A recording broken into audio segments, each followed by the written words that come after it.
Okay, excellent. Well, welcome everybody. Thank you for joining. I'm here with my colleague, Dr. Rob Miller, who's going to present. He's going to present on a interesting individual that's I don't think very well known these days, which is interesting that he is not well known. But King Leopold II. And so before I hand it over to Dr. Miller, um, King Leopold II kind of represents the backdrop to the common reading text, Heart of Darkness, that we have been examining for the academic year 2024-2025, fall and spring. It's a book we've assigned, many faculty members have assigned their students. And so we'll learn more about this King Leopold, who was the king of Belgium that was able to carve out a sizable portion of Africa for his own economic and political gain, while kind of putting on a pretense that it was just kind of this standard colonial project. It was nothing of the sort. What we're about to see is kind of horrific and very disturbing information. Um, I came across, Rob, this Mark Twain's King Leopold II soliloquy the other day, and I thought I would open up our discussion by reading a portion of it. And so this is Mark Twain kind of taking on the voice of King Leopold in this very satirical way. So um, here it is. These meddlesome American missionaries, these frank British consuls, these blabbling Belgium-born traitor officials, those tiresome parrots are always talking, always telling. They have told how for 20 years I have ruled the Congo state, not as a trustee of the powers, an agent, a subordinate, a foreman, but a sovereign over a fruitful dominion, 4 times as large as the German Empire, sovereign absolute, irresponsible, above all law, trampling the Berlin made Congo Charter underfoot, barring out all foreign traders but myself, restricting commerce to myself through concierges who are my creatures and confederates, seizing and holding the state as my personal property, the whole of its vast revenues as my private swag, mine, solely mine, claiming and holding its millions of people as my private property, my serfs, my slaves, their labor mine, with or without wage, the food they raise, not their property, but mine, the rubber, the ivory, and all other riches, and the landmine, mine solely, and gathered for me by the men, the women, and the little children under compulsion of lash and bullet, fire, starvation, mutilation. These pests, it is as I say, they kept nothing back. They have revealed these and yet other details which shame should not kept them silent about, since they were exposures of a king, a sacred personage, and immune from reproach. My right of his selection and appointment of his great office by God himself, a king whose acts cannot be criticized. So um, that was under the pen of Mark Twain, as I said before, and that was coming from the early 20th century after the Spanish-American War, as there was growing scrutiny on the very concept of imperialism. And so Mark Twain was kind of the face of the anti-imperialist and is basically scrutinizing this King Leopold, which we're going to learn about from Rob Miller in just a second. And one other quote I would like to read straight from Heart of Darkness. It's probably one of the most famous lines in the Heart of Darkness. This is the character Marlowe, who is meeting the character Kurtz, who in many ways can be seen as sort of a homage to King Leopold II in some ways. But this is when Kurtz is on his deathbed. Anything approaching the change that came over his features I have never seen before and hope never to see again. Oh, I was touched. I was fascinated. It was as though a veil had been rent. I saw on the ivory face the expression of sober pride, of ruthless power, of craven terror, of an intense and hopeless despair. Did he live his life again in every detail of desire, temptation, and surrender during the supreme moment of complete knowledge? He cried in a whisper at some image, at some vision. He cried out twice, a cry that was no more than a breath. The horror, the horror. And then Kurtz dies. So I thought I would open that up just to kind of give us an opportunity to see what we're dealing with here and looking at King Leopold as an historical figure and the implications of his reign of the Congo. So anything you'd like to say about those quotes before you get into your presentation? Yeah, I think it's interesting that some of the most prominent authors and kind of popular names of the time were vocal critics of imperialism in general, and Leopold's Free Congo state um, represented just a kind of a crystallized version of the worst of colonial excesses and exploitation. And so, you not only have Mark Twain in the quote that you give, where he's showing how there's a bit of an individual, that there's something different about Leopold's management of the Congo, but you have, Conrad himself. It's very clear that Heart of Darkness is written just a few years after some of those troublesome American missionaries start to spill their beans about what's going on in the Congo.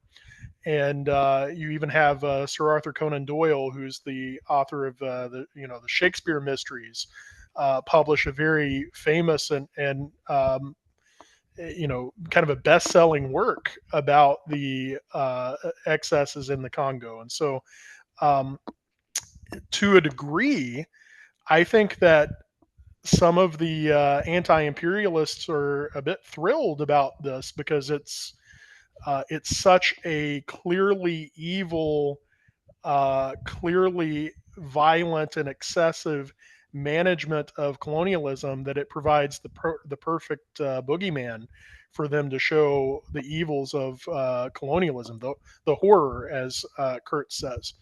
And I would say to kind of tie in with the um, Heart of Darkness, there's a it's very important to really distinguish the fact that Leopold never gets his hands dirty.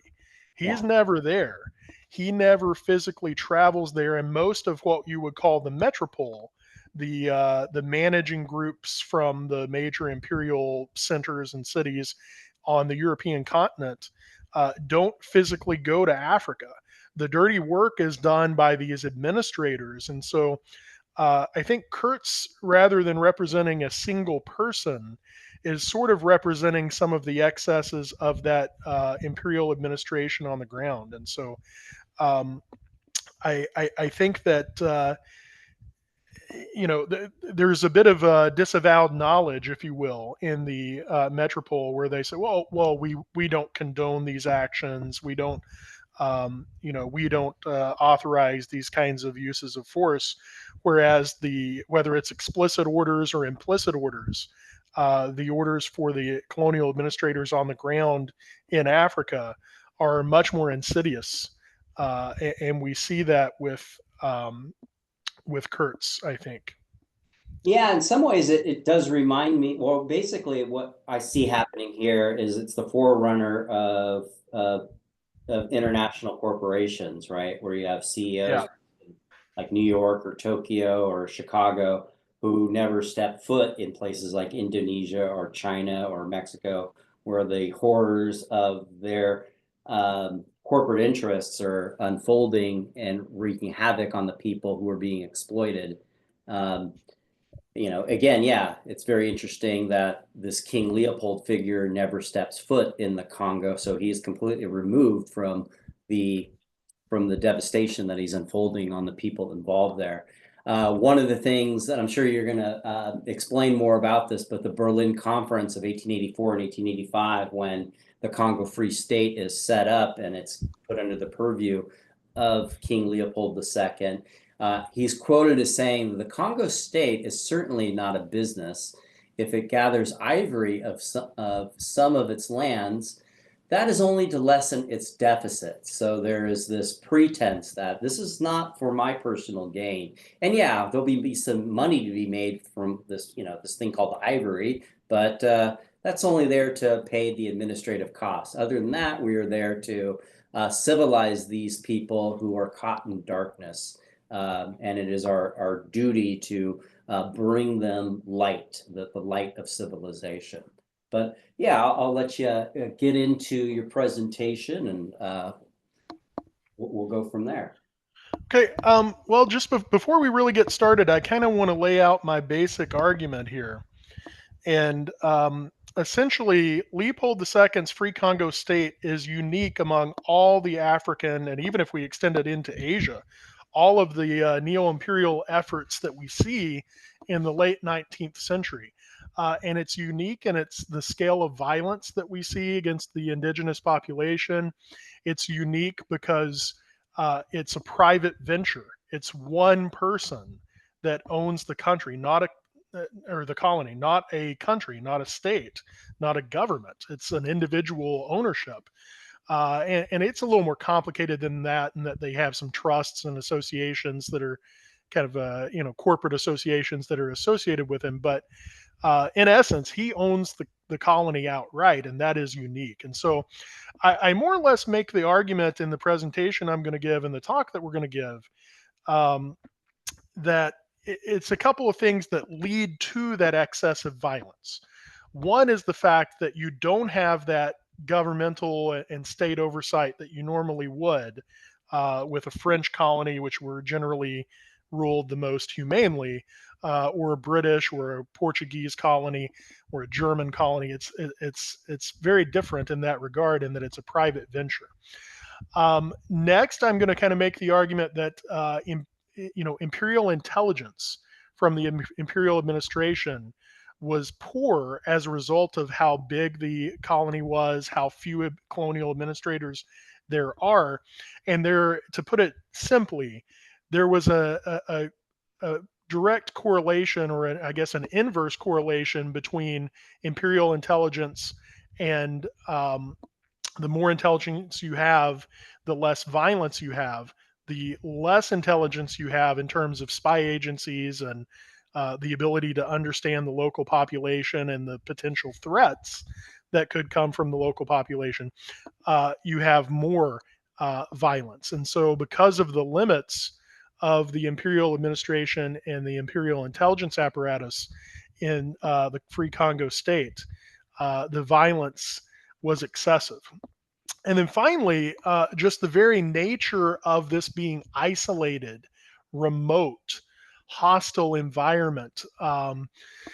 It literally is the heart of darkness. It's the heart of the dark continent, the heart of the black continent. It's in the middle. We'll take a look at a map in a bit and we'll see, but it's a gigantic area, larger than Alaska, in the interior of Africa, that's predominantly rainforest and jungle and swamp. It's a very inhospitable environment. And there are people that have made some rather convincing arguments. I don't know if I buy everything they say, but they made some rather convincing arguments that as the environment became more hostile, the imperial administrators became more hostile as well. And that was true in the Middle East, where you have kind of desert environment and greater hostility in those environmental areas as well. So that's kind of laying out the basic claim that I'm trying to make with this, is that this is exceptional in the terms of violence used to extract economic goods, and there are explanations or arguments for why it was especially violent.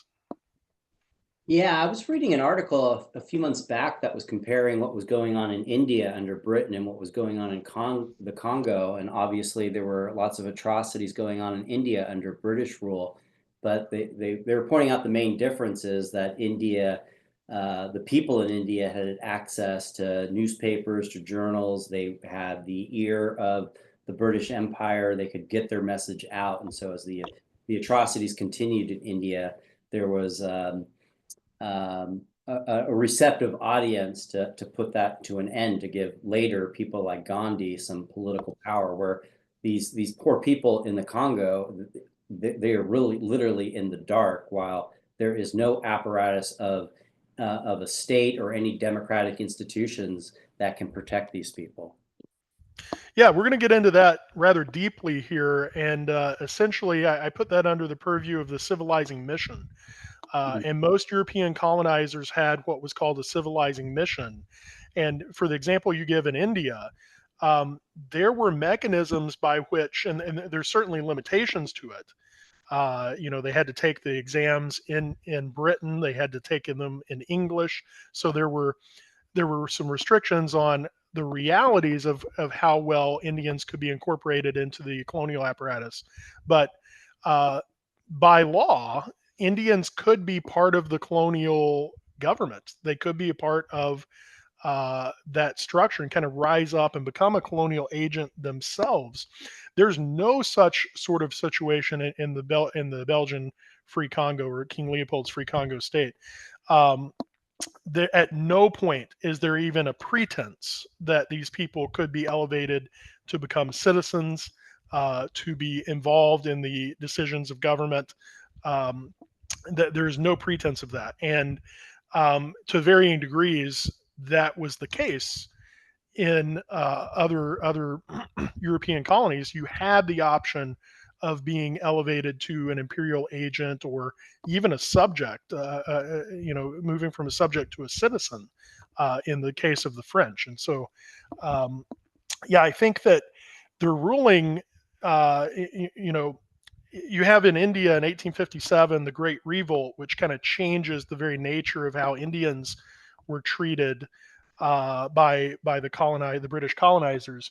But for the most part, Britain is going to see Indians as potential citizens, as somebody that could be, a working part of the British Empire and a subject of the realm, and you don't have that at all in Congo.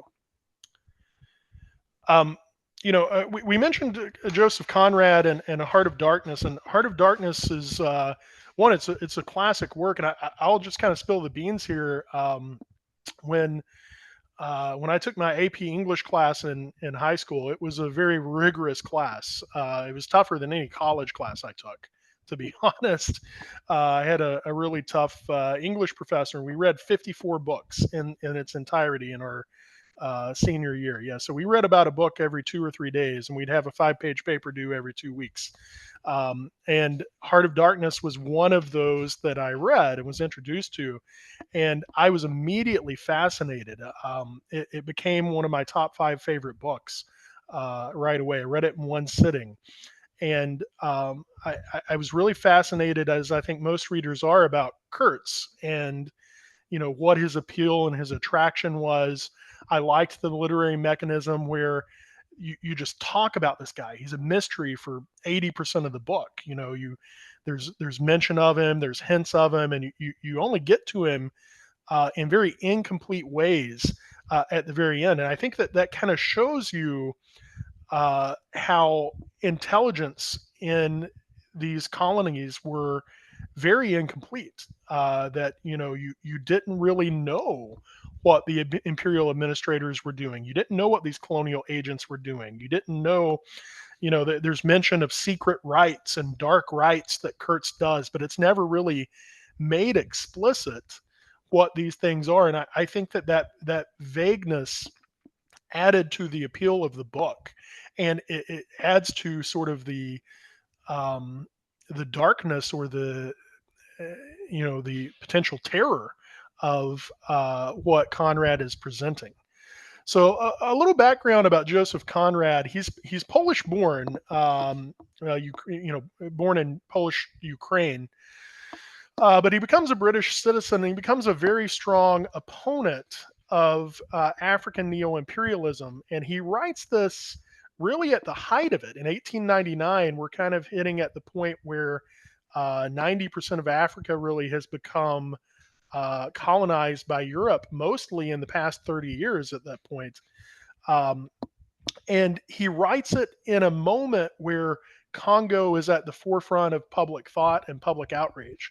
And so it's very, he doesn't mention Belgian Empire, he doesn't mention the Congo Free State by name, but even those reading at the moment that it was written, we're aware that that's what he's talking about. That's the heart of darkness that he's talking about, and the dark rituals and secret rites that Kurtz and his band of mercenaries are using seem to be along the lines of what King Leopold II's Force Publique was using to extract materials from the Belgian or the Congo Free State here. And so this is definitely written with an intention beyond being a literary masterpiece. It's written with the intention of persuasion, persuading people that there's not a clear line between civilization and savagery. That just because the Europeans are depicted as these kind of civilizing saviors, a lot of their methodologies are much more savage than what the indigenous people are doing. And so I think he's playing with that concept of what is civilization and what is savagery. And as you get deeper down into the heart of darkness in the Congo, it becomes unclear. And a lot of the imagery in the book, um, from the frame story that Marlowe is telling to the actual story itself, where he's seeking Kurtz, there's a fog around it. There's a haze kind of blending civilization and savagery. And it's not really clear by the time that you're done with the book that the Europeans are the civilized ones. It's raising that question, and I think it's asking the reader to determine if they're in the right, if they are in the moral and ethical right to call themselves civilized. Yeah, it seems to be more of even a spotlight on the very concept of civilization itself, right? It's Yes. civilization produces this type of savagery that is being projected on the people of Africa as these backward, tribal, primitive people. But yeah, it is kind of the heart of darkness is really kind of trying to expose where does this darkness comes from. Um, and yeah, I remember reading this book for the first time as well, and I remember having being very struggling with this book because it comes across, especially when Marlowe is in the Thames, and they're waiting for the tide to go out. You're expecting like this adventure book of, there's going to be all sorts of adventures, and it'll be this kind of exciting book that you're going to get into. But it is, yeah, it's a haze. It's almost dreamlike. It's sort of like a car trying to turn over, but never quite uh, igniting the spark, right? It's just one kind of um, wrong thing happening after another. At the beginning of the book, just to bring in a quote, when he is on the Thames about to recall his adventures in the Congo without mentioning the Congo, he says something quite interesting. Mind, he began again, lifting one arm from the elbow, the palm of the hand outwards, so that with his legs folded before him, he had the pose of a Buddha preaching in European clothes and without lotus flower. Mind, and none of us would feel exactly like this. What saves us is efficiency, the devotion to efficiency. And he's part of what led to this quote here is he's comparing English civilization to Roman civilization. And he's talking about how the Romans were just there for personal gain and for the glory of the empire.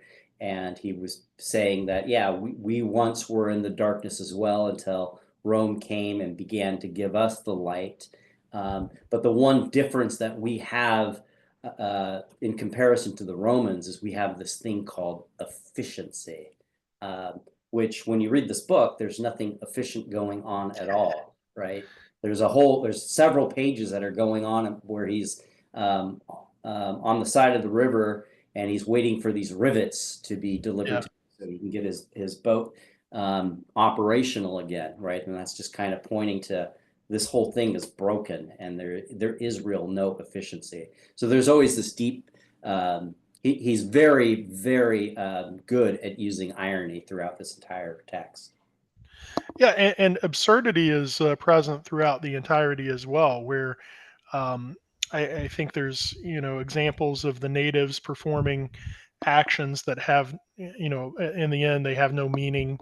Um, the fact that it's just a very small a small thing that they need to continue down the river in the boat, and they can't acquire that. And I like to use that idea as we go through this talk and kind of show how the inefficiency of the imperial apparatus contributed to those actions of violence and kind of retribution against the natives. That yeah, it is little small things where there's a disconnect between whether it's the metropole and the empire and the colony, whether it's between the European imperial agents and their imperial intermediaries, local elites, and local collaborators. There's a disconnect, and when that disconnect happens, it's usually there's suspicion, there's anxiety, and there's violence that accompanies that. So, And we were talking about the Belgian Congo in the context of the Berlin Conference, and so here you see this is a political cartoon from that era, and very clearly is Otto von Bismarck, the German Chancellor here, is cutting up the magnificent African cake here, and this is essentially what they did. I think there were about 14 nations represented at the Berlin Conference around 1885, and more or less they partitioned all of Africa and set aside borders and agreements of who could have what aspect. And no African representative was invited to the conference. Nobody from the states are invited to the conference, and it really it's built on this civilizing mission, at least in how it's presented officially to the public and at the conference.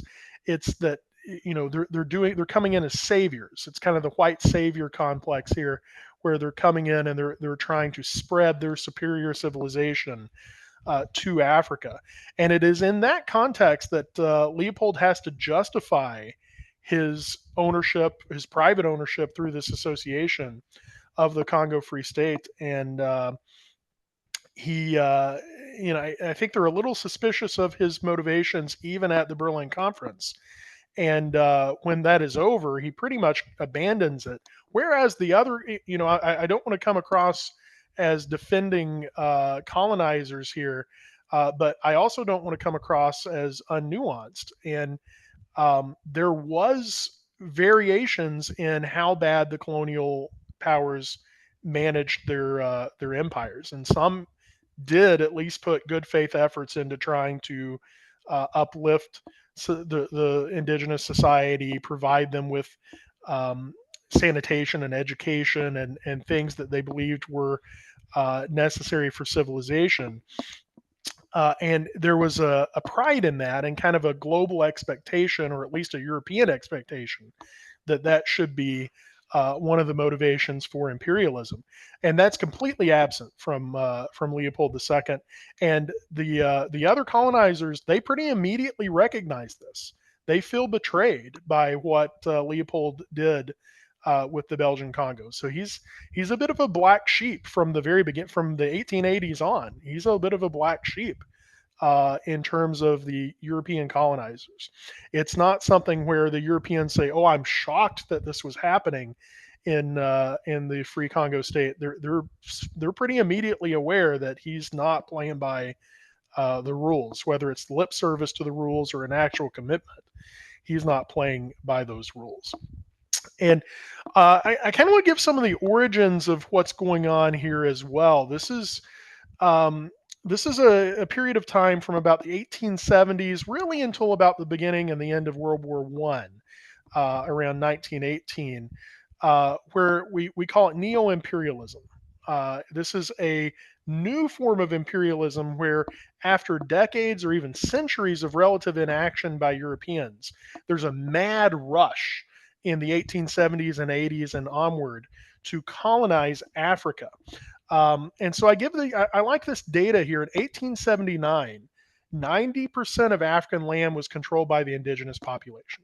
It's really only the coasts that are being controlled by Europeans at that point. The interior of Africa, what you call the heart of darkness, has been ruled by African rule since ancient times at that point. Europeans and even Muslim Arab conquerors have had very limited conquest in the interior of Africa. They just couldn't get in there.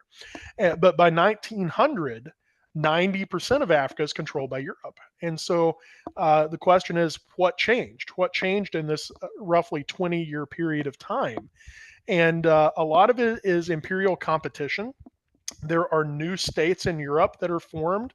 Italy is a new state that's formed in 1871. We have the formation of Germany, a brand new state.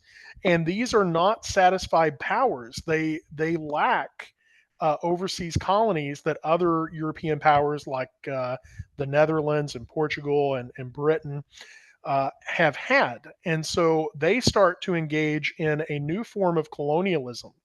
And as a result of trying to keep up with the Joneses here, those older imperial powers begin to colonize new areas in Africa and Asia. This is going on in Asia as well at the same time as well. So there's imperial competition.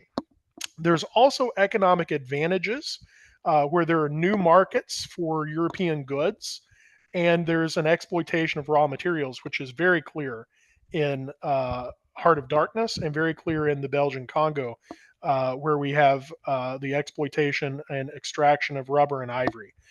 First ivory and later rubber. And it's the rubber that really is the thing that leads to most of the atrocities. Congo, again, is rather unique here because most of these areas are going to want to sell back manufactured goods. Belgium and Leopold doesn't really care about that. He's all about stripping, taking away, taking out. There are new technologies and discoveries that make colonization easier. The steamship, the steamboat, which we really see with Heart of Darkness, is one thing that allows for that. But new military technology. The Maxim gun allows a small imperial force to control a much larger population. So essentially an early machine gun. And then overlooked oftentimes is the isolation of quinine. Quinine is a prophylactic drug that you can use to prevent the contraction of malaria. And the British isolate this in the mid 19th century, and they start to, it's very bitter. I don't know if you guys have ever had quinine. It's extremely bitter. It's actually what makes tonic water in alcoholic drinks that you put tonic water in. That's what makes that bitter and the bitter taste. And so the gin and tonic actually becomes an imperial cocktail here, where it's kind of a take your medicine type of thing, where they would actually issue jiggers of gin and tonic water, so the imperial agents could take the quinine every day, and it prevented them from contracting malaria. Prior to that, malaria killed white people, especially. Part of that is because the European disease pool didn't have a whole lot of malaria outbreaks, and so there wasn't a lot of resistance.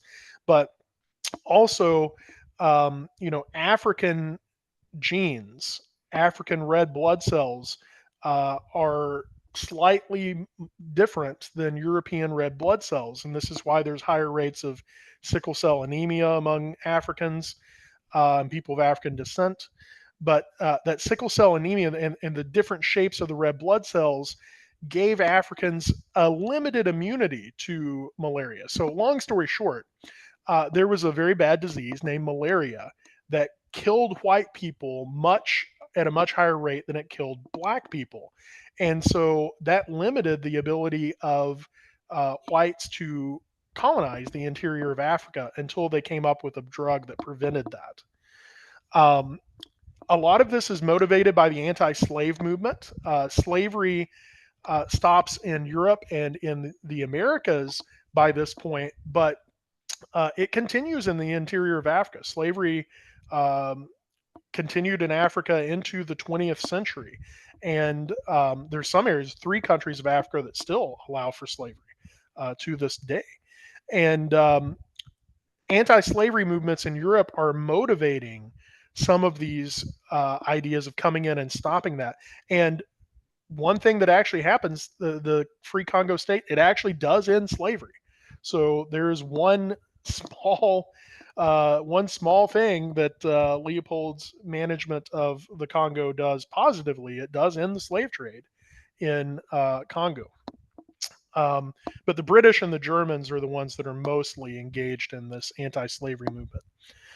There's ideological motivations, the idea of kind of scientific racism, uh, missionary works, the idea of spreading Christianity, and the civilizing mission, the idea that European civilizations are superior and it is their God-given duty to spread that civilization as widely as they can to quote unquote uncivilized areas. So this is kind of a Cliff Notes version of why there's this mad rush for colonialism in Africa during this period. So open for discussion or any questions we might have about this.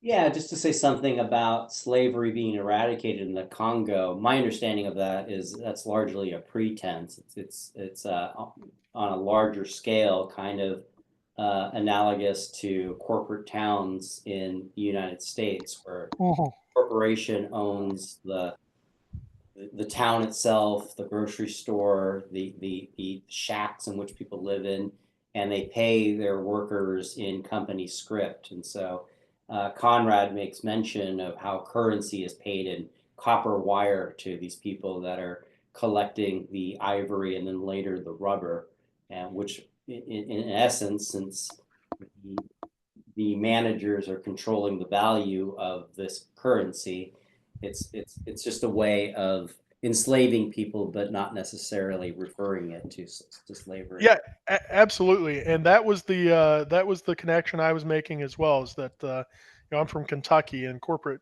company towns were kind of that was the bag in Appalachia and mining towns in Kentucky.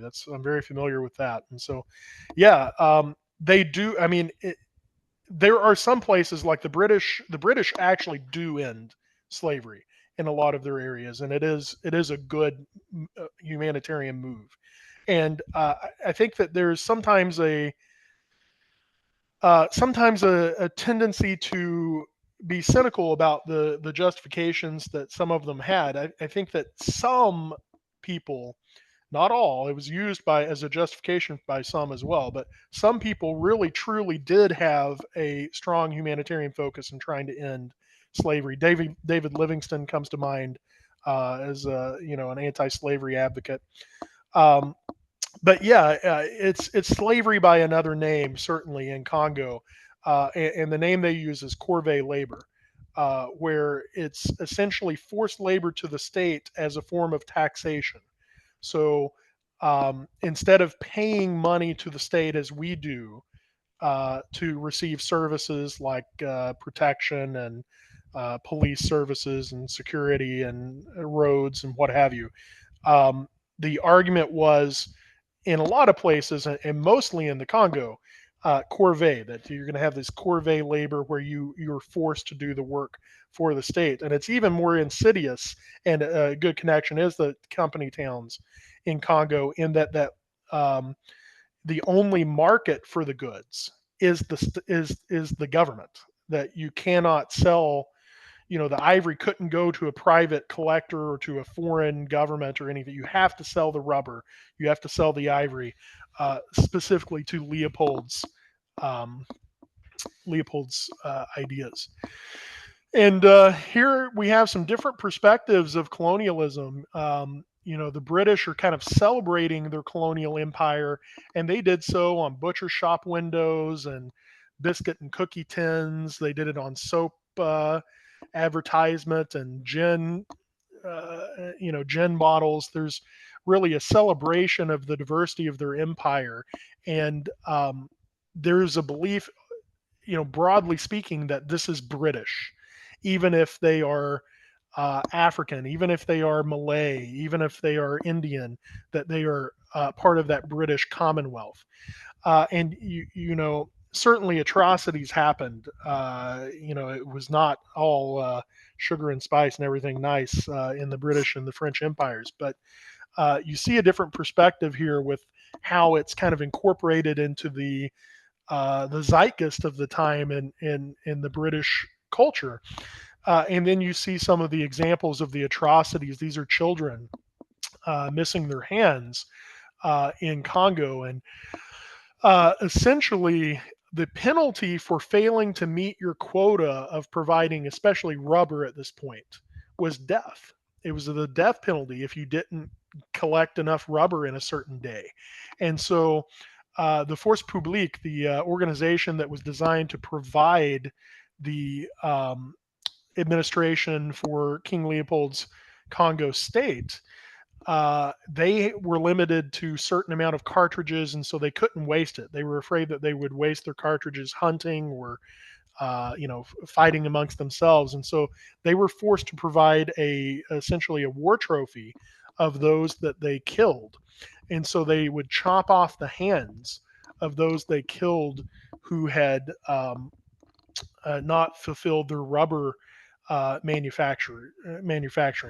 And many times that Force Publique would kind of cut through the middleman, and they wouldn't even kill the groups. They would simply dismember them. They would cut off their hands and send the hands to the imperial administrators as proof that they had killed them when they had not, in fact, done so. And so, more often than not, it isn't dismemberment; it is actually death. It is them being shot to death that is what ultimately ends their life. But for some of these, especially the children, survived the dismemberment, and so they were left with these very visible scars. And it's this sort of thing which is being photographed by mostly American missionaries and people that are coming into contact with some of these villagers that are missing limbs, and coming into discussion with the Askari soldiers that have committed the atrocities, that they start to report on this and get it back to America and Europe, and the court of public opinion starts to turn very savagely against Leopold's management of the Congo. Yeah, I was reading a journal of Conrad's and his personal account of being in the Congo, which later motivated him to write Heart of Darkness. But he talked of coming across basically this yurt that was full of severed hands that was being smoked to preserve it, because it's deep in the jungle, and so that could deteriorate the flesh. But it was important to preserve these severed hands in order to provide proof of these people that were killed for not maintaining their quotas to the magistrates. Yeah, and that to tie in with the themes of Heart of Darkness. I mean, that really shows the absurdity in the blurring of the lines of civilization and savagery, where you have this whole big yurt full of severed hands, and that's the Europeans that are doing this. This is part of that European colonial administration that doesn't seem very civilized, and it doesn't seem very efficient. And so it kind of hits some of those Kurtz-like raids that you see, and that was very real. The Force Publique would go; they would wipe out whole villages. Um, as sort of a message to the rest of the people in a region that they needed to really get serious about rubber production. And this was a very common thing. So, a little background on King Leopold's Congo Free State. He rules it independently as one man from 1885 to 1908, although he never goes to it.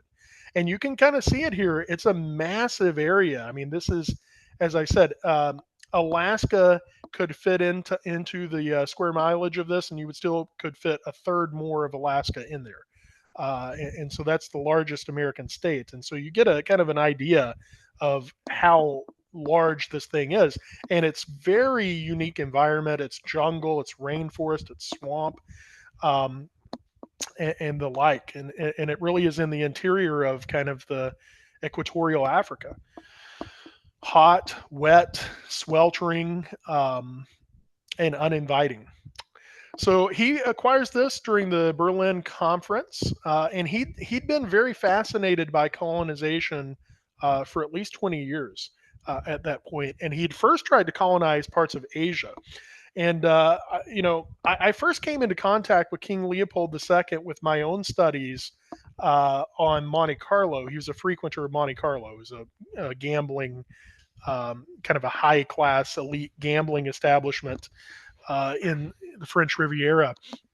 And I know a little bit about his sexual past. He one of the courtesans or demi-mondaine of Monte Carlo was a woman um, named Cleo de Merode, and she was extremely famous at this time. I mean, she was a very, very famous woman, but essentially, she was at the heart of it. She's a prostitute, really. I mean, she's a courtesan, and he hires her out exclusively for some time. Was very fascinated with this very famous woman and carries on a very public affair with her. And what initially attracts him to her, and I think this is very interesting in his colonial pursuits, is she gained fame for the Paris Exposition of 1889 when she danced in Colombian garb. So she dresses up as a Colombian subject in this very Orientalist kind of exaggerated, exotic uniform and dances this erotic dance associated with the Orient. And he becomes incredibly fascinated with her and starts up a lengthy affair with this woman that cost him a lot of money. So a lot of that rubber and the ivory that he's taken in from the Belgian Congo is going to pay for his expensive sex life with this prostitute. But I thought that was fascinating, that what really attracted him to this woman was her very unique Colombian garb. And let me see if I can I didn't really think to pull this up, but Cambodian garb, I should say. She was Cambodian garb. Let's see if I can pull up a picture or two of her. Yeah, so I don't know if you guys can you see now the picture that I'm No, we still got your PowerPoint. It's still the PowerPoint. Mm.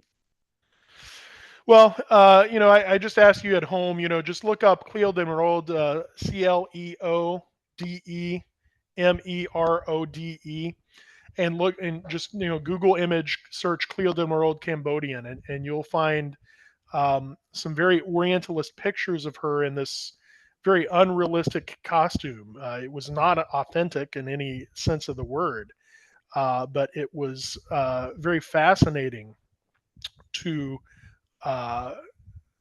King Leopold. And so I often wonder if that was something that, if he had some sort of attraction to the idea of colonialism.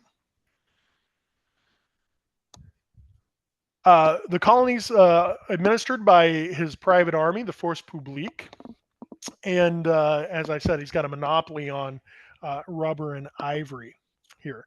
He'll eventually lose this. It's his own state. The international pressure from mostly France, but also Britain and America, and some seedy publications that are coming in, or publications showing the seedy management of the Congo, and his own country that he's ruling is going to force him to hand over management to the Belgian state in 1908.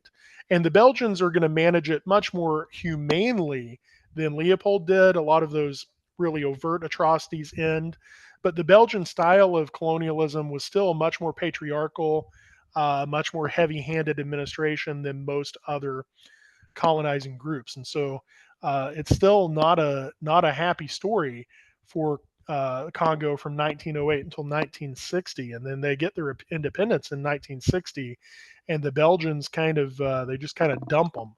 Hey, you're on your own one day, and so there's not the same sort of transition element that we see from the British Empire into the British Commonwealth, or the French when they let go of some of their overseas empires. Here we see some of the atrocities, and very early on. I mean, even in the 1880s, you have Punch and some satirical magazines are providing some commentary about King Leopold's unjust rule of Congo. You see that in this political cartoon here in the rubber coils, where he's depicted as a snake strangling the indigenous people.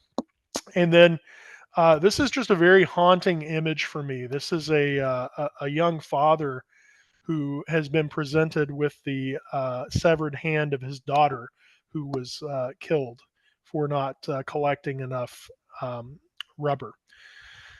Cannibalism was often used as well. The Askari soldier. I should mention it's not the whites, it's not the Europeans that are really doing the killing.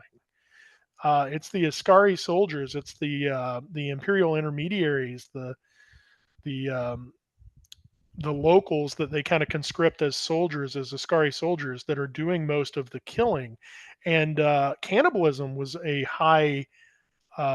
big problem in this area, and you see that in the Heart of Darkness book as well. That cannibalism crops up at a time here, and so they ate a lot of the bodies that they killed, and the Belgian administrators called it a gruesome but sanitary solution to the disposal problem of all the bodies that they were dealt with.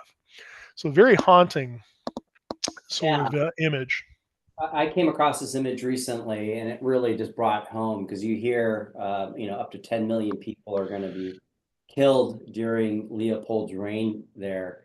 But when I came across this photo, it really brings it, kind of sheds light on what's at stake here, right? Just seeing a father looking at his daughter's hand and foot before him. I mean, it's almost impossible to put myself into this person's situation, but I imagine how broken I would be looking at the severed hand and foot of my children within this impossible situation that this man finds himself in.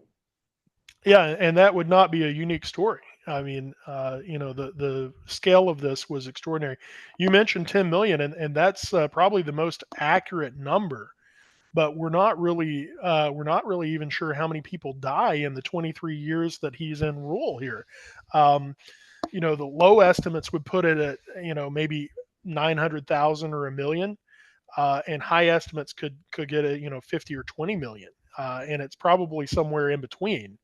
But it's not easy to, there's not a census here, right? But it's very clear that and it's not even overt violence that causes all of this.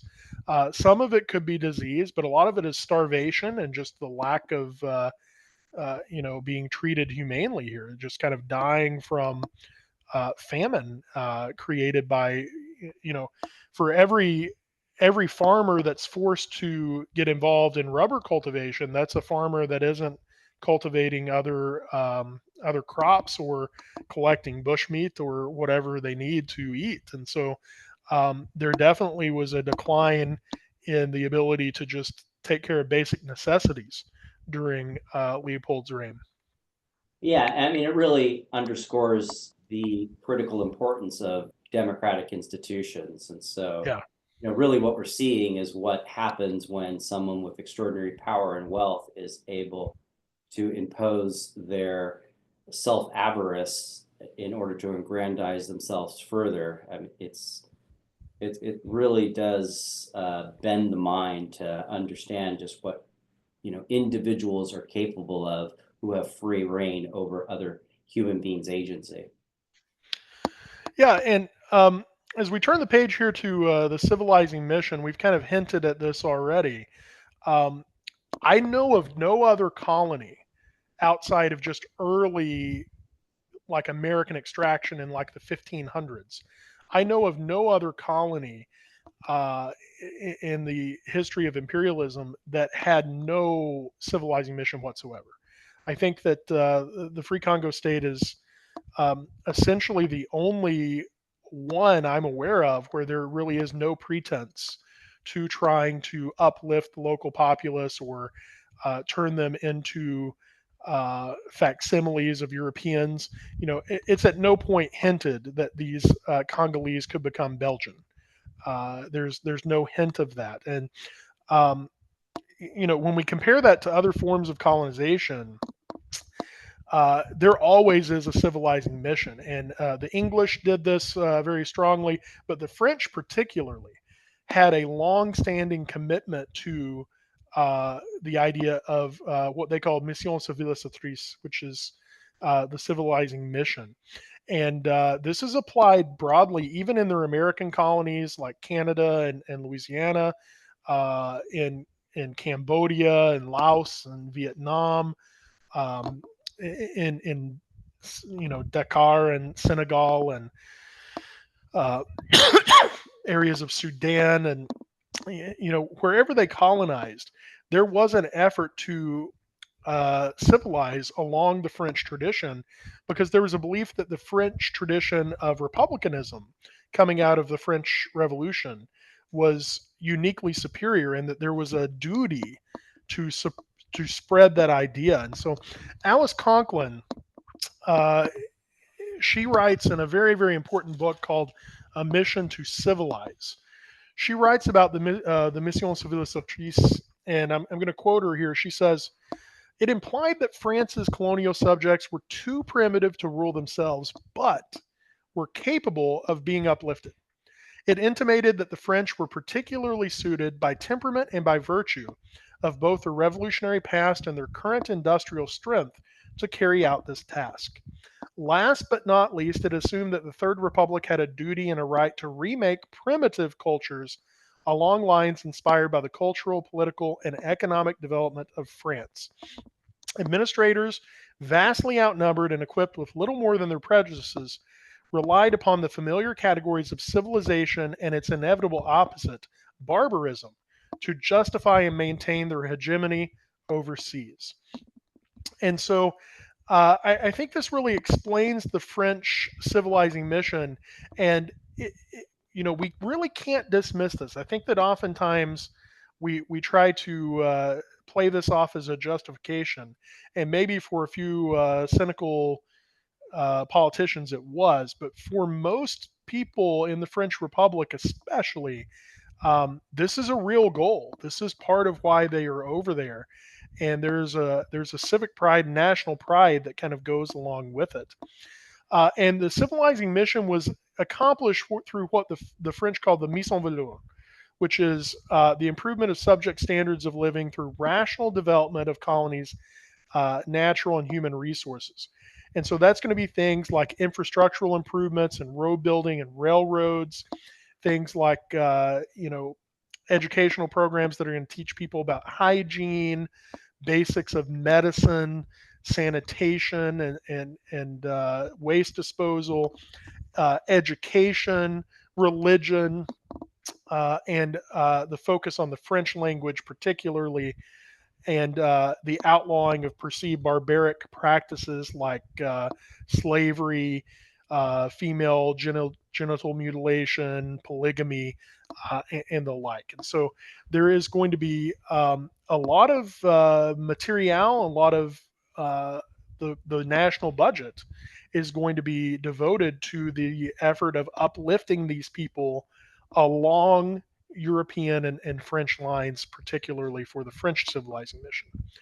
So I think that that lack of a civilizing mission for King Leopold's Congo helps explain why it's treated so brutally. I think that there is no pretense to try to uplift these people or to see them as anything but savage. That there's no way of improving them, so you might as well treat them savagely.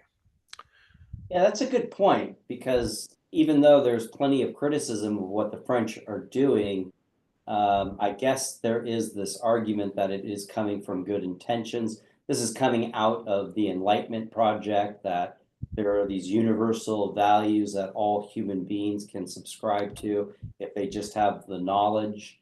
Um, but and it is a pretense that leads to some semblance of humanitarian treatment for the people they are conquering.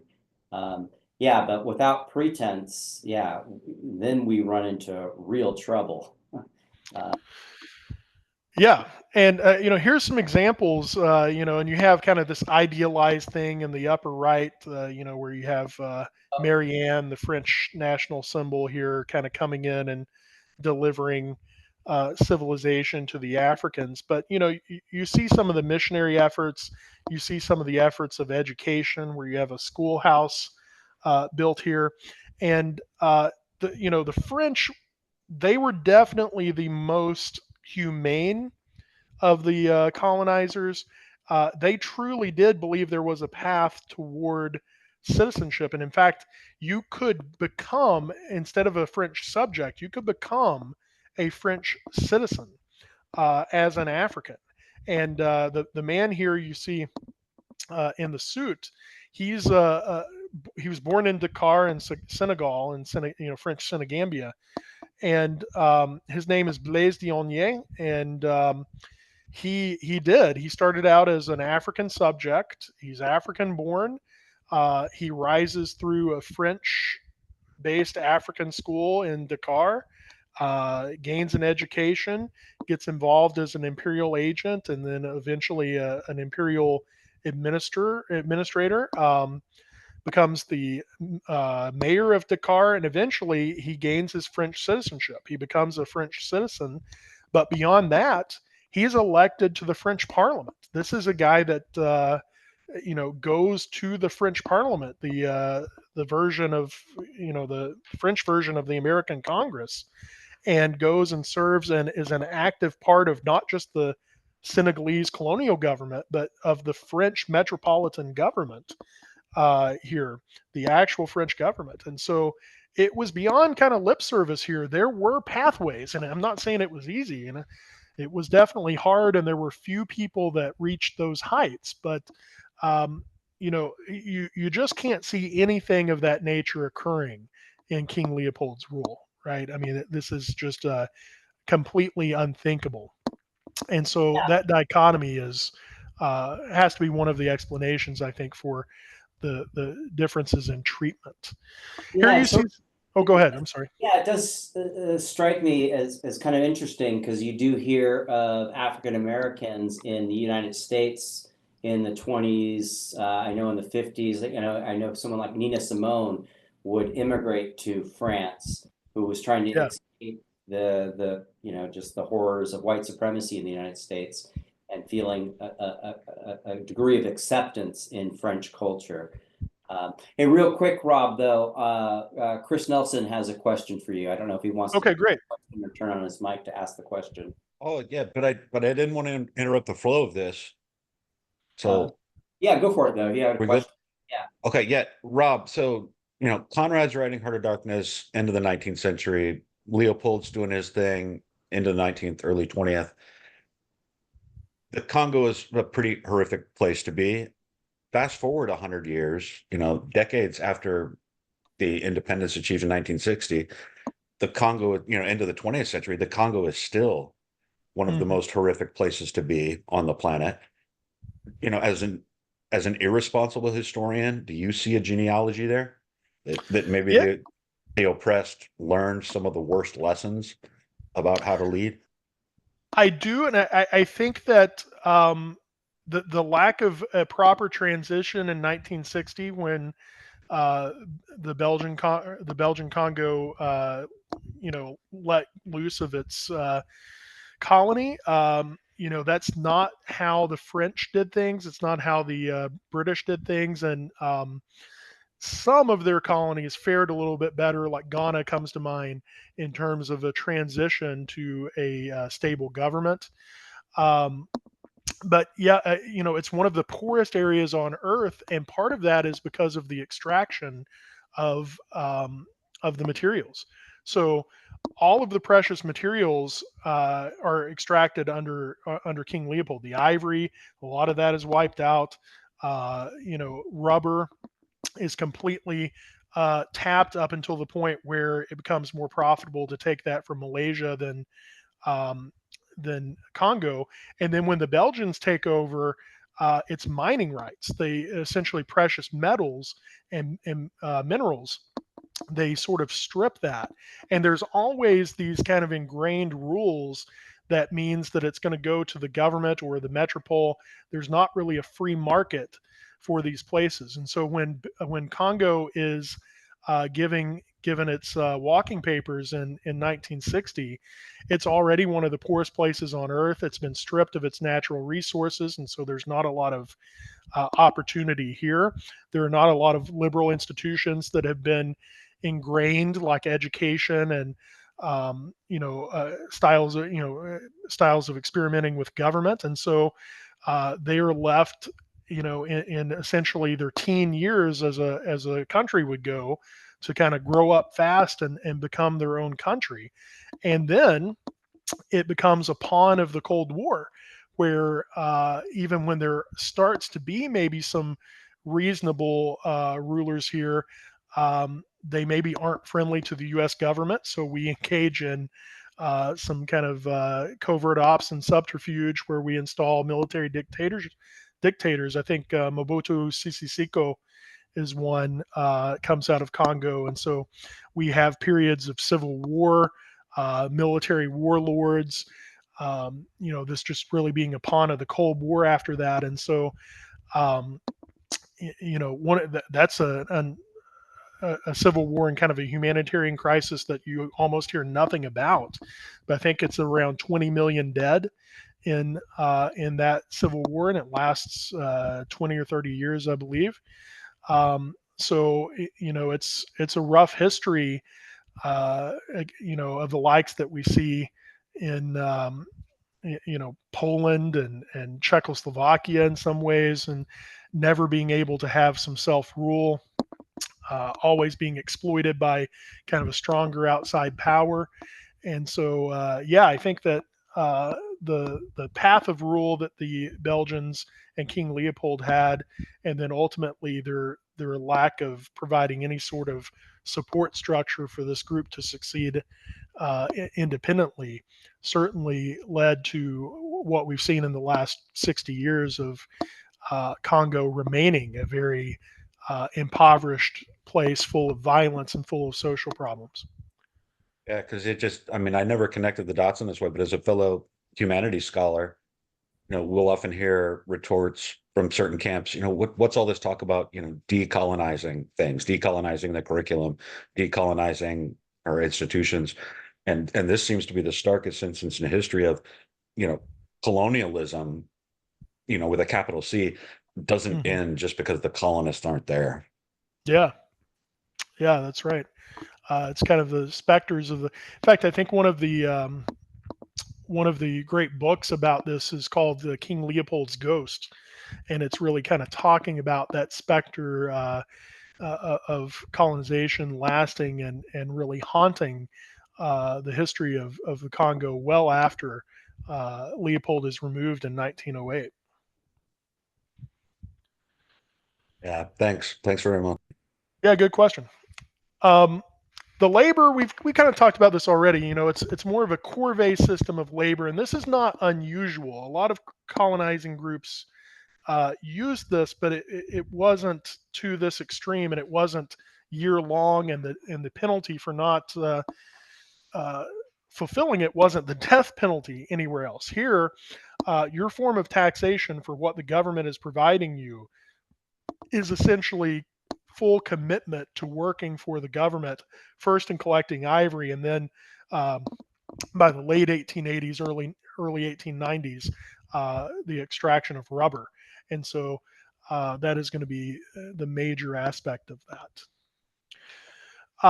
Moving on, one of my other explanations for why the violence is so bad in Leopold's Congo is imperial intelligence. And I'm drawing from especially a historian named Martin Thomas, who writes in Empires of Intelligence and makes several claims about how the intelligence apparatus of an empire, which he sees as synonymous, he says a colonial empire is an intelligence apparatus, um, that the connection between that and the use of violence is a very direct link.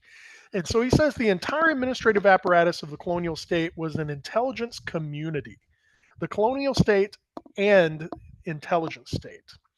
And so empires, especially neo-empires in Africa, are going to use what was called minimum force doctrine. The idea that you can use your security forces and you can use your intelligence apparatus as a force multiplier. You only have so many European administrators in the country. And for Congo, we're talking about maybe 170, maybe 200 white Europeans, and only about 120 of those being Belgian, the rest being kind of mercenaries, to oversee an area much larger than the state of Alaska. And so they are very reliant on their intelligence and the intelligence agencies and what they called human intelligence, to provide them with discussion about potential uprisings, potential unrest, threats. And so he's going to say that intelligence agencies had to ensure that force was targeted efficiently, either to prevent the outbreak of widespread violence or to ensure that order was restored as quickly as possible. And when there was an intelligence breakdown, it could lead to a major disaster, right? So colonial officials were afraid that their tenuous control over a resentful population might collapse. When that happened, they applied disproportionate force to contain unrest. And so they are willing to use more violence, more force, more actual physical hard force to prevent a threat if they believe that there is one. And it didn't really matter. Rumors played a big part in this. They didn't pay much attention to the veracity or the truthfulness of the intelligence that they gathered. If there was a hint of unrest or a rebellion, the quality of that intelligence didn't matter as much as the potential security threat. And so they would act on very limited rumors to enforce problem or to prevent problems. And so they are not going to do this themselves. They're going to rely on imperial intermediaries, indigenous elites, and what were called Askari soldiers, local Africans that are recruited. And sometimes these are not even of the same nation as the group that they're policing, but they're local Africans that are used as soldiers to maintain order. And this is happening mostly at the colonial level. The European officers on the ground have really kind of a blank check to do whatever they want. They have complete authority on the ground, and the metropole, the government in Europe, only offers really kind of vague directives and broad mandates that can be interpreted however the colonial administrators on the ground wish. And I think we see that in Heart of Darkness, and I'd like to see what we have to say about that. But I think that a big theme of Heart of Darkness is the people in the company don't know what Kurtz is doing. They just hear rumors. And, even when we get a little bit closer to his cabal of worshipers, we still don't really know what he's doing. There's hints of, um, dark rituals and dark rites and violence, but we don't really know. And so I think that the book does a wonderful job of showing what was very realistic, that imperial administrators don't really know all that much about the colonies that they're administering. They don't really know about the local population and culture. They don't really know about what is going on. And the more they don't know, the harsher they treat those groups. And I think we see that in Heart of Darkness, and I think we see that in Congo. That makes a lot of sense of why the Heart of Darkness will be overlaid into the Vietnam War, right? There was a lot of Yes. not known by American officials and what they were getting into, and that only led to further brutality with that lack of intelligence and understanding of what they were getting involved in.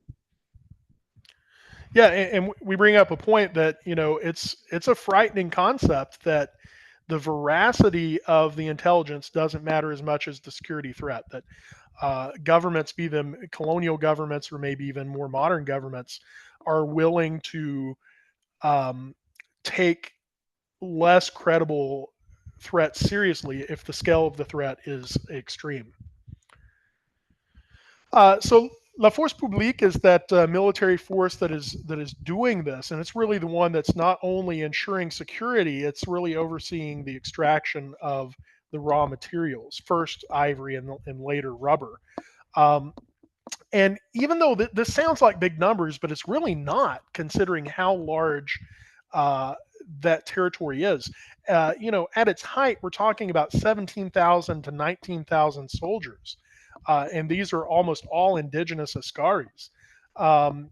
And at its low point, it was about 3 to 5,000. So, the number of people that are actually perpetrating the violence and providing order and making sure that resources are being extracted, even from the local African soldiers, is not very numerous. But the number of European officers is minuscule. We're talking about 200 people, more or less, given a certain time, and fewer than 120 Belgians. Excuse me. So, their concern about intelligence threats are going to be taken very seriously. They need to make sure they are managing their colony effectively, and they have to do that by relying on intelligence, no matter the veracity. And the scale of this is 905,000 square miles. This is a massive, massive territory. And when they lacked proper intelligence, they consistently overestimated the strength of the resistance that they would face. And I think that there's some documents that kind of show that this led to some of the full-scale village wipeouts that the Force Publique would get involved in. Here, they would send. They're trying to send a message, and they're trying to control the populace through fear. Here.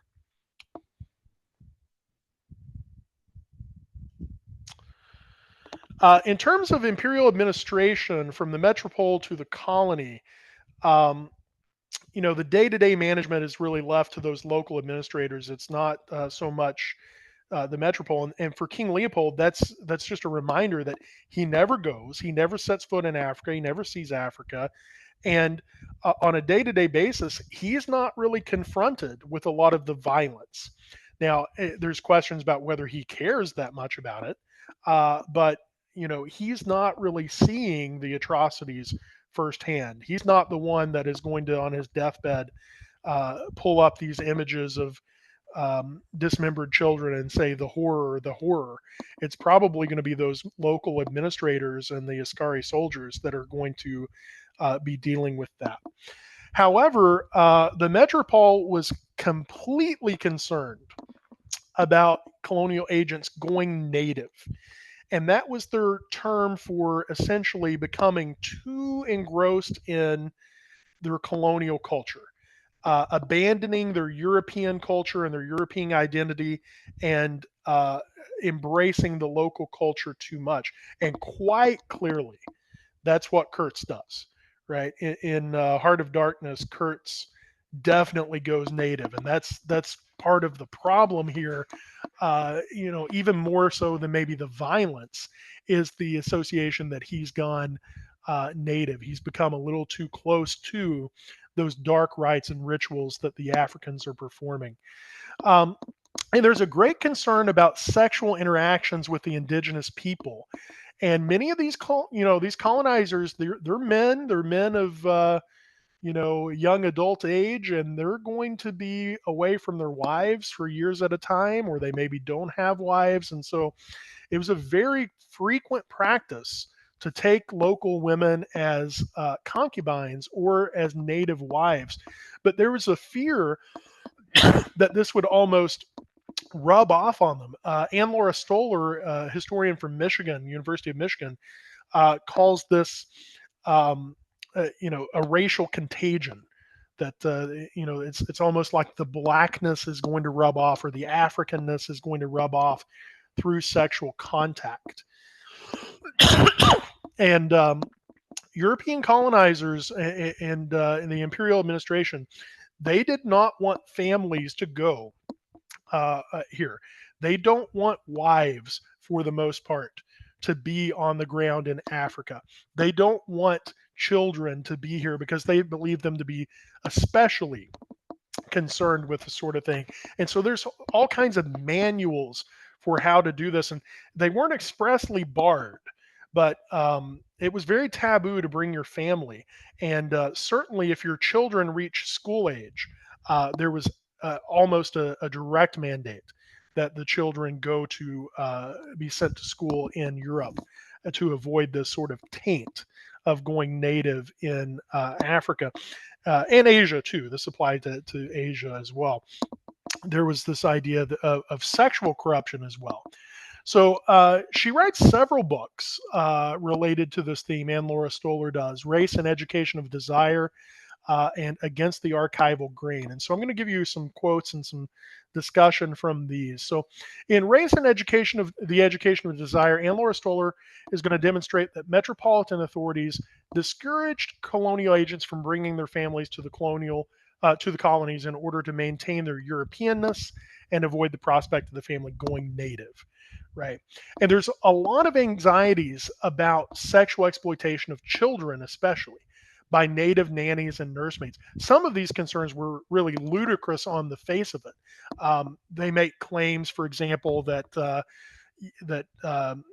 in black nannies in Africa were having sexual intercourse with like 6-year-old boys, stuff that actually literally can't happen physiologically. So, this was largely exaggerated, but she spoke of racial contagion and the idea of these babus, these nannies and nursemaids, were low-ordered beings, like animal-like. They lack civility, discipline, and sexual restraint. Children under no circumstances should be brought to bed by them and should never be permitted to sleep with them in the same room. Babus lulled their children to sleep by all unnatural means. And this is, you got to read between the lines here. Unbelievable practices that, alas, occur all too often, damaging these children for their entire lives. Stoller further claims that sexual desire for native bodies was not all that these fears were about.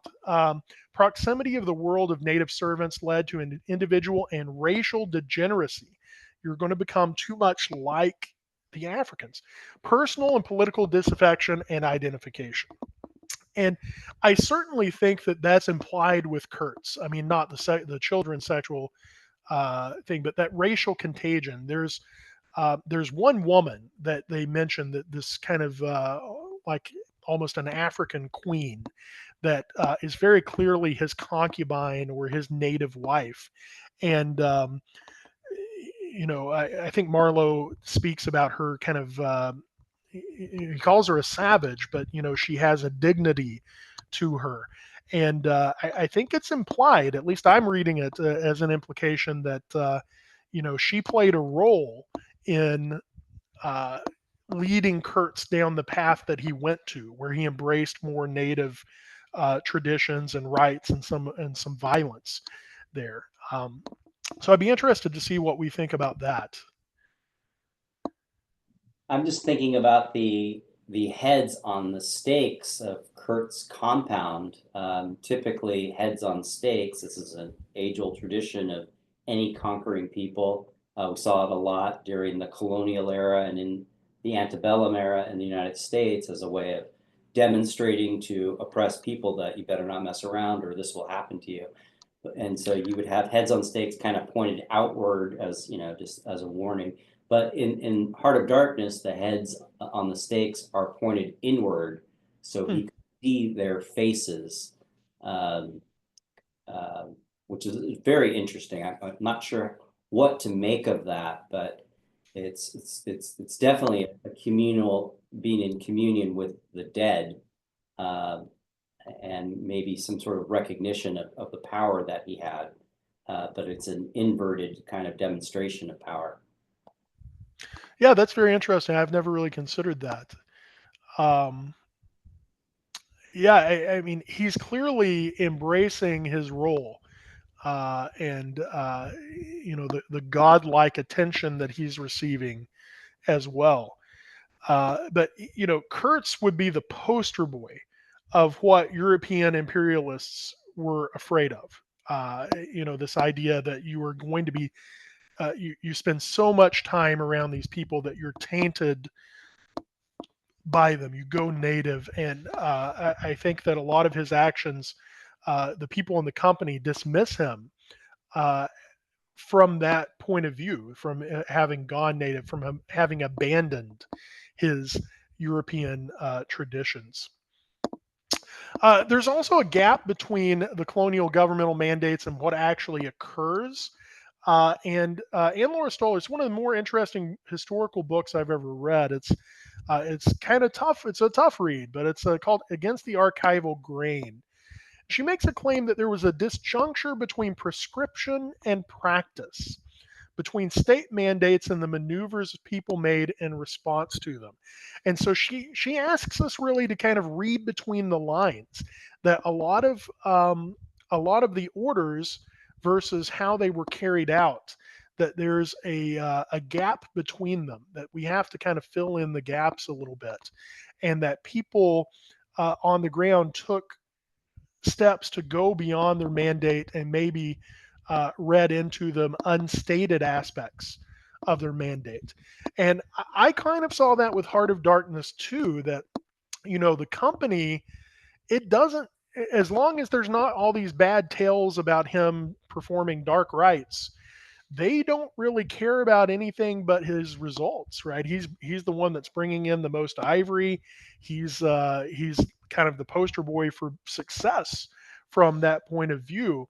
And I kind of like to imagine this with Leopold. When that rubber and the ivory starts rolling in, um, he probably is not wanting to hear the nitty gritty details. He doesn't want to see how the sausage is made here.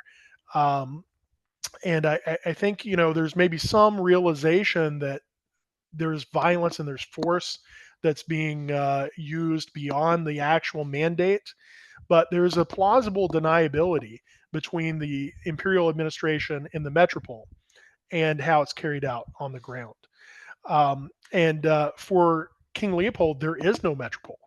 There is no metropole involved. It's a direct link in colonial mandate from a single entity, a single person, and his holding companies and the Congo itself. And so I think that lack of a metropole and the lack of a civilizing mission alongside it allowed this to become especially violent in the Free Congo state in ways that it would not have otherwise done.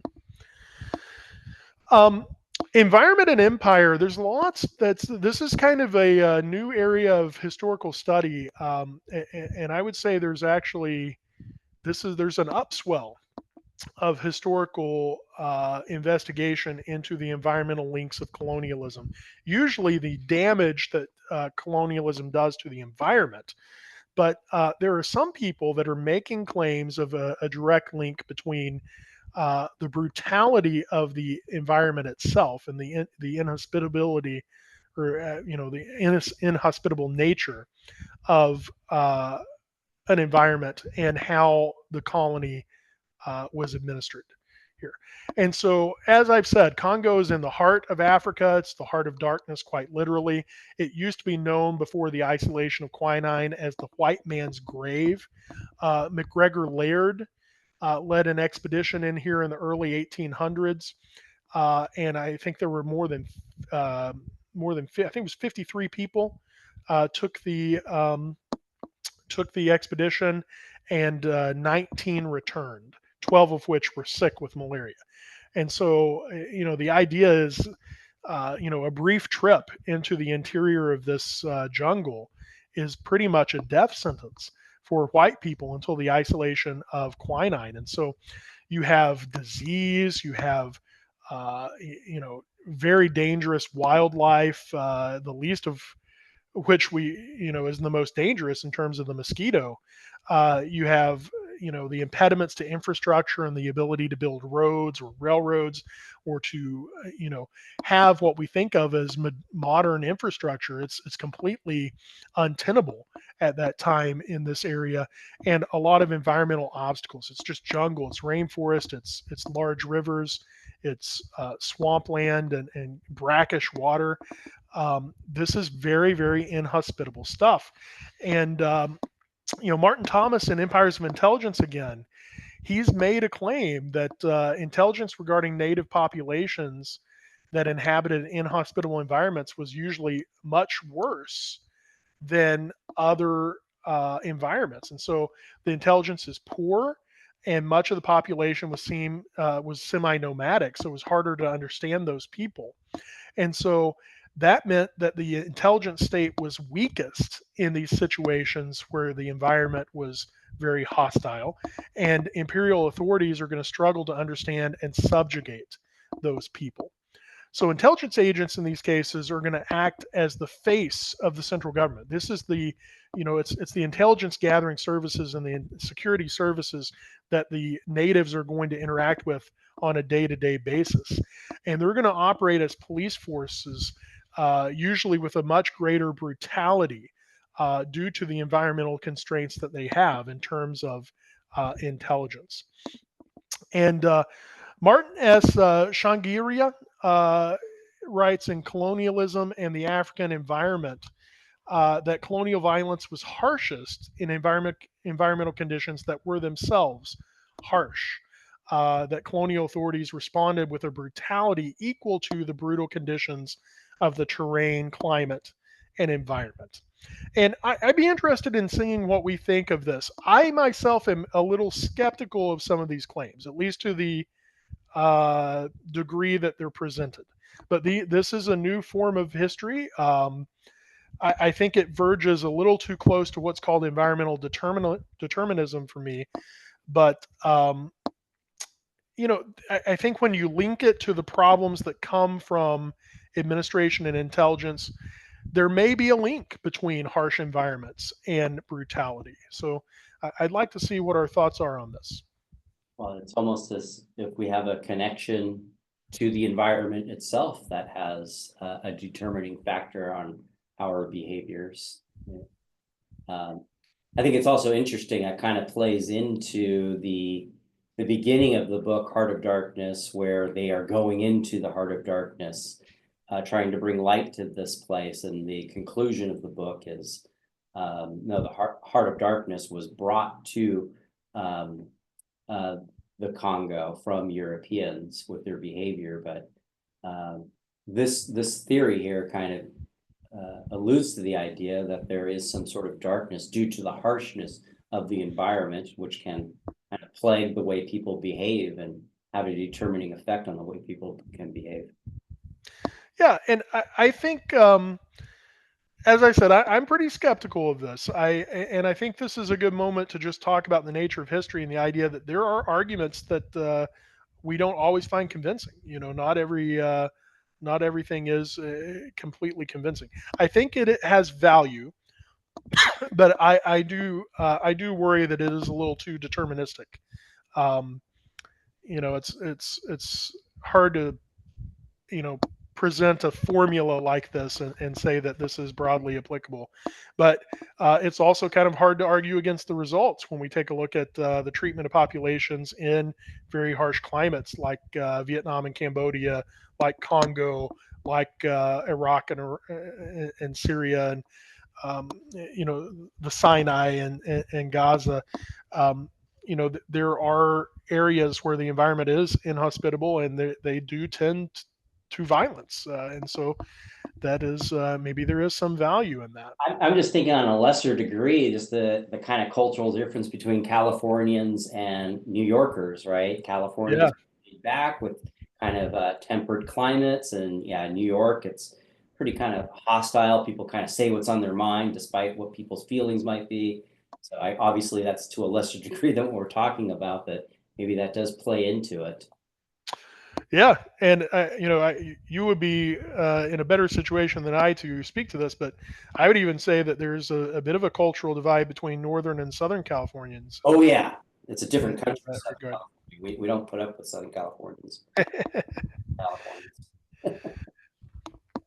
I think what is refreshing about this story is that from the very beginning, there was international criticism of this.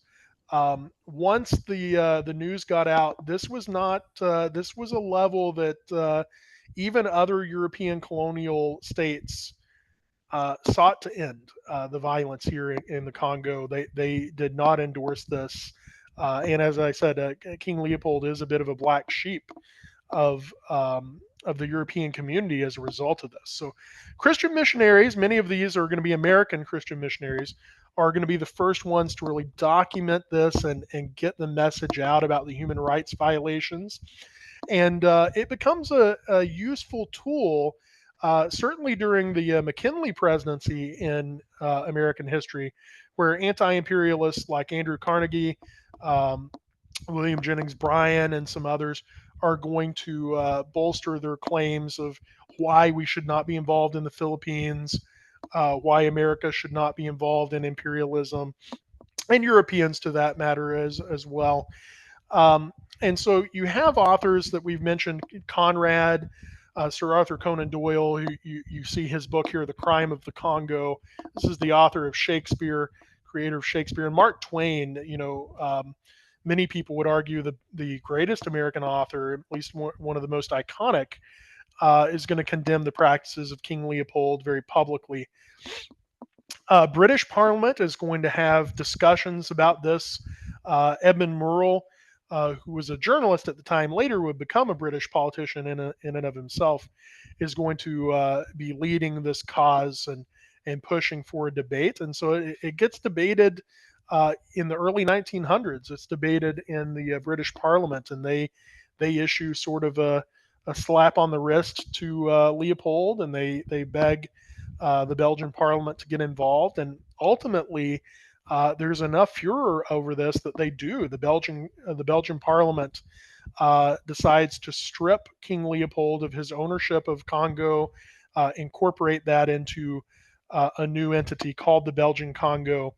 And this wasn't completely done altruistically. Belgium and the Belgian Parliament believed that there were some kind of untapped resources that they would be better positioned to exploit, like the mineral deposits in portions of the Congo. But they do take over from Leopold, and that does end most of the most extreme of excesses of his human rights violations. So 23 years he's in control, and the estimates are between about 1 and 15 million Congolese dead. That's close to a genocide. I mean, this is Holocaust level, Holodomor level, um, Great Leap Forward level death. in terms of the amount of people that were killed in short time here. Um, and it's going to see its independence in 1960, but it's really, even when that happened, even in 1960 when this was released. I was just reading a book by Tony Judt today, Post-War Europe, that was talking about this very thing. The Belgians are criticized in 1960 for their handling of decolonialism. That even in the midst of things like the Algerian War,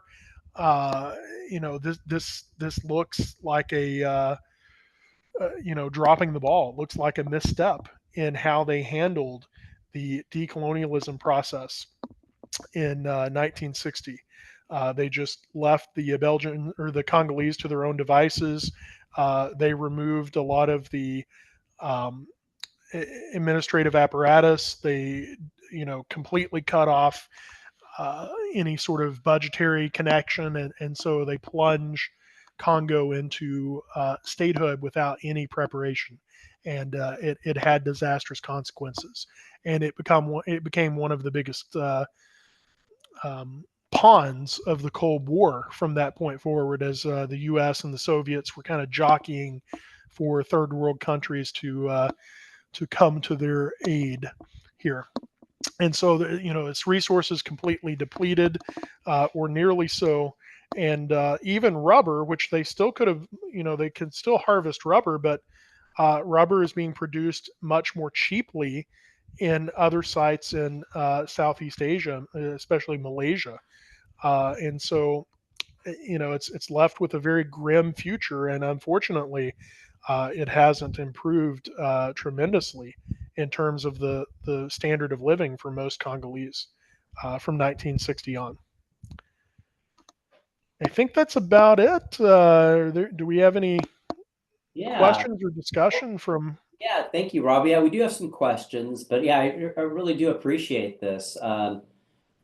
For any student that hasn't read Heart of Darkness, what I'll say is it's one of those books that you can continually go back to throughout your life and reread it, and you will gain further appreciation of what Conrad was up to, whether it's understanding history, culture, or just it as a literary masterpiece. And so this kind of discussion, I think, is going to help me the next time I'm going to read this book, of understanding the specifics of the historical background behind Heart of Darkness. But with that said, yeah, there are a couple of questions. If you got time, Rob, to field some. Of course. Eduardo Mendoza asked, would you say religion plays a part in the ongoing issues with African Congo? Does China wanting minerals keep them thinking that we should be ruled by the high?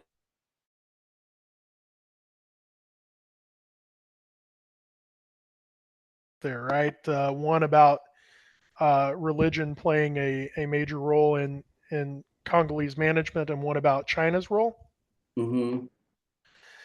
Yeah, I would not. I would not say that religion has been a major aspect of like European or American interest in Congo. Interior Africa is pretty unique, and I maybe should have mentioned this, that even during the rule of the Belgian Congo by King Leopold, he doesn't have complete control over all of the territory that he ostensibly owns. There are a number of Arab Muslims that are in control in the far eastern stretches of his empire, and there's kind of a some combating of the spread of kind of Sudanese elements of Arabic Muslim culture that the Congolese are going to contend with. But most of the Congolese practice indigenous religion, what broadly speaking is called animism. And so they've never been super receptive to missionary works, be them Muslim or be them Christian. And so the majority of the Congolese, to my understanding, are still practicing indigenous religion, and that is an aspect of that. And so, in terms of China, yeah, I think that China's doing a lot of what those colonizers were doing in the 1870s, 80s, and 90s. Less so what the Belgian Congo was doing, more so what the Portuguese and the British and to an extent the French were doing. Whereas they're providing a lot of infrastructure, they're building a lot in these areas. They're providing ostensibly from a human rights perspective or from an altruistic perspective, they're providing roads and railroads and infrastructure in terms of energy and communication. Um, but they're also doing so while attaching to these to kind of back laden high interest loans. And it's very unlikely that Congo is going to be able to pay up on those loans at a point, in which case it seems very likely that China is going to have justification for coming in and maybe overseeing some of that infrastructure, maybe overseeing um, some of the resource extraction still. So I think that there might be a more insidious long-term game of exploitation that China is playing by providing some infrastructure for Africa, just the same way that European colonizers did in the 1870s and 80s. And there were some comments from Chris Nelson. Did you want to open up your mic, Chris, and just elaborate on some of these comments that you're talking about, basically lack of information versus an abundance of information, and then the comment on Kurtz going native? Yeah, no, I think Rob already touched on the lack of information, misinformation conundrum, which I think we should all be worried about today. I mean, if veracity is not an issue when faced with alleged security threats, what happens when we live in a post-truth age? That's something all of us should be thinking about. But yeah, as you guys were talking, it occurred to me that the villainy of Kurtz, and this is where the irony in Conrad is thickest for me. The way that Kurtz is painted as a villain, that he's somebody who's gone native and is a native godlike figure, that's not godlike in any native way. That we have sort of brought that darkness with us to the quote unquote heart of darkness. Yes, so it's sort of imposing, kind of a right or might is right type of rule to his worship. Um, I don't know. I think it's very very vague and intentionally so about what he is doing. And it mentions. I don't know if Sean. I don't know if you have the quote or would be able to find the quote quickly, but the language it uses is pretty specific in that in its own vagueness. That I think he mentions dark rights or um, these kind of unnatural rights. They use language of that nature, and it's very unclear what that means. And at various times, I've kind of interpreted it in different ways. I think that the murder of locals is certainly implied. Um, I think the worship of Kurtz as some kind of godlike figure is certainly implied, and that would fit a little bit with the animism that was the native Congolese religion. Um, the Congolese and kind of Central Africans, to varying degrees, have a type of religion called animism, where they would have like a witch doctor type of figure who would embody the spirits and the qualities of a celebrated animal, a gorilla or an elephant or a lion or a panther. I hate making this comparison, but like it may be one that we're familiar with, like Black Panther kind of plays on that idea where the qualities and the attributes associated with the animal would be imbued and embodied by that witch doctor. And there were times when there would be sacrifices and things. And so I think that there might be some kind of vague connection to that type of religious ceremony, I think that it's sometimes implied that cannibalism is occurring, or that maybe perhaps Kurtz took part in some of the cannibalizing of sacrificial victims, but it's never really clear.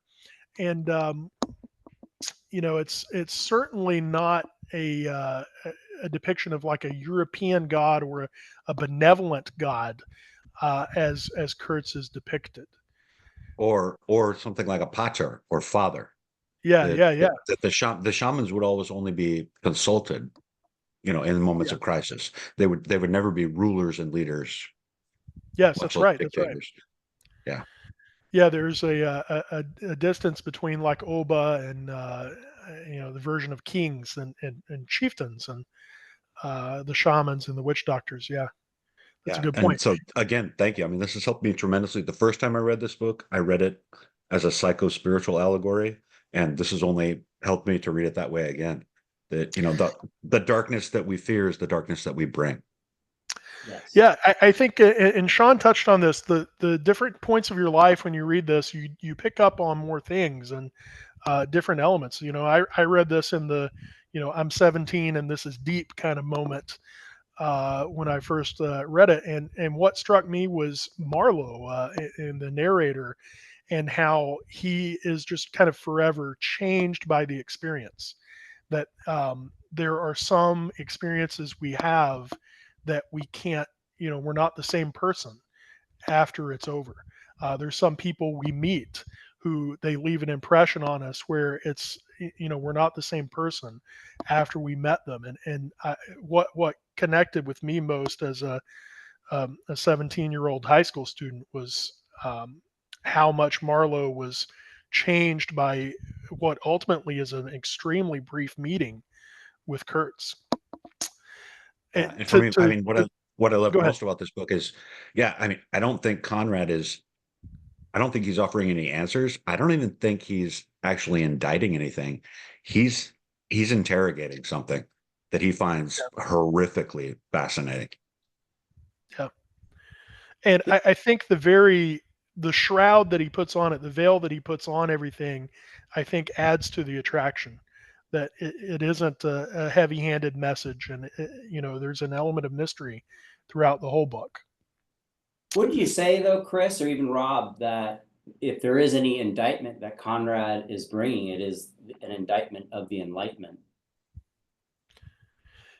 Yeah, I think notions of civilization. It remind. Are you guys familiar with the Island of Dr. Moreau, Oh H.G. yeah, Wells? yeah. Um, I see some very strong connections between the two, in that um, the line being blurred between animal savagery and civilization is a very thin line. And I think if there was a clear message for me, it is that idea of light and darkness as themes of civilization and savagery, and how it isn't a neat category as the Europeans are depicting it. That it's definitely a much more blurred line. I would actually go further and say that, under the umbrella of quote unquote civilization, we managed to smuggle in the worst kind of savagery. And I think Yeah, Sean made that point at the outset of this talk. yeah, We find what we put there.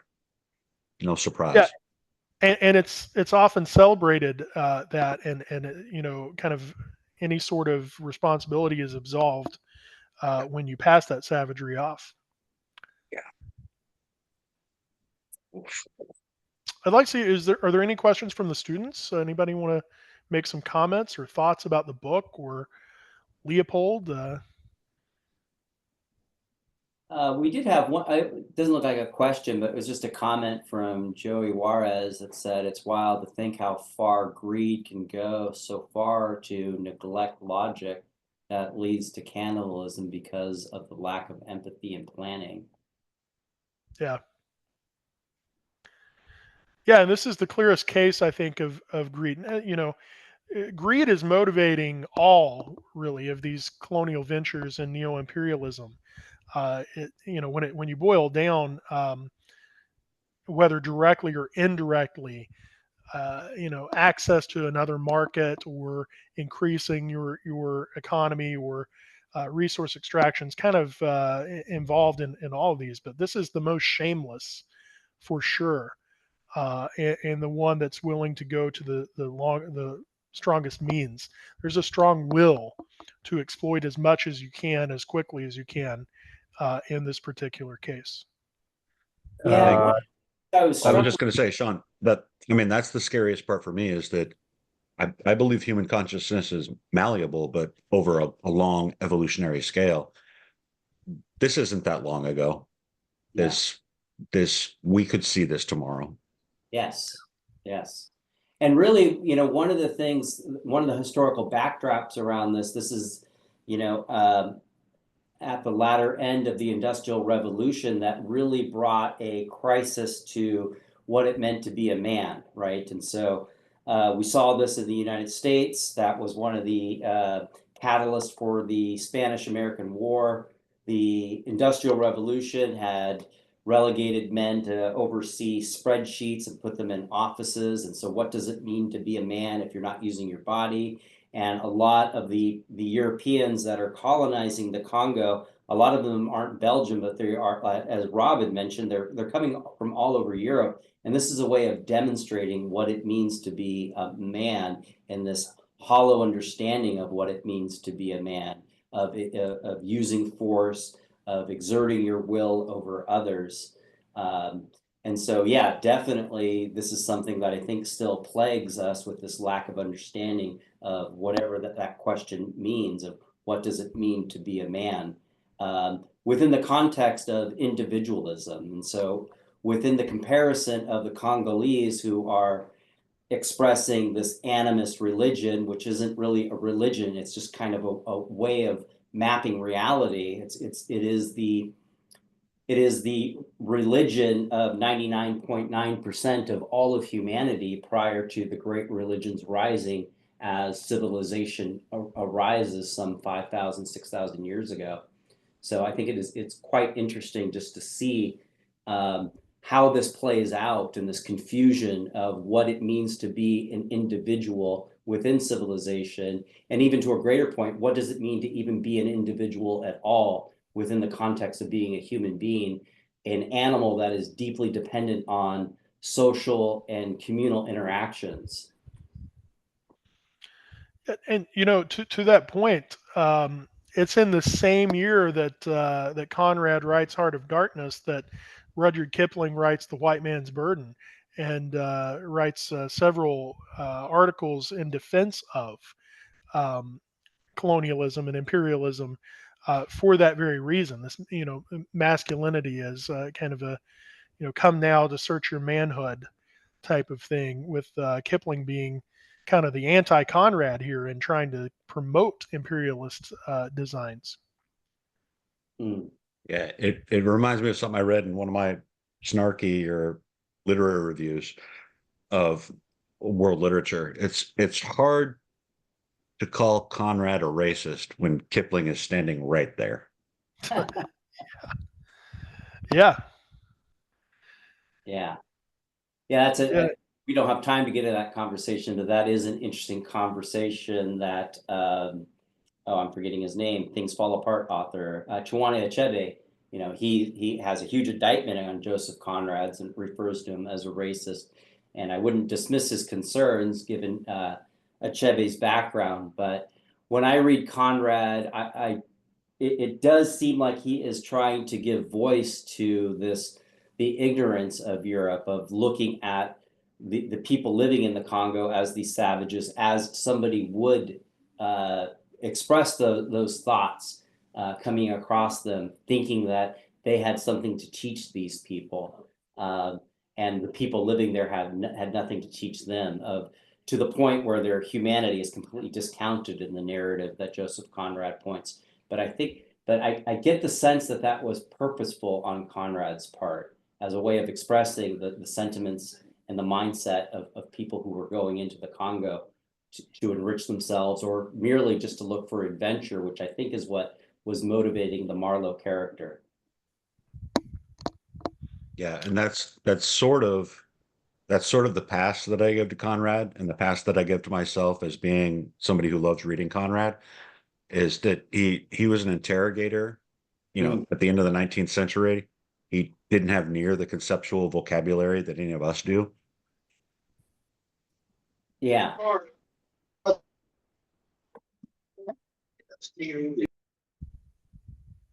Eduardo, if you were trying to say something, you weren't coming through quite clear. Okay. Hey guys, it's 4:30 and I've got a 15-year-old boy to pick up across the street. I'm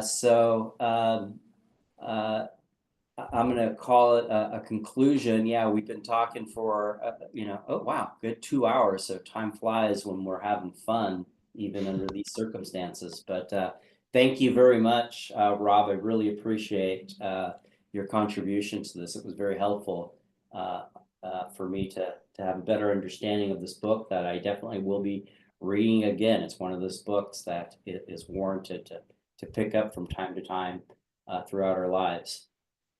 Well, I appreciate the opportunity, and I hope that everyone recognizes you've done a whole lot for the Common Reading Program and putting these events on all year long, and so I thank you for that as well.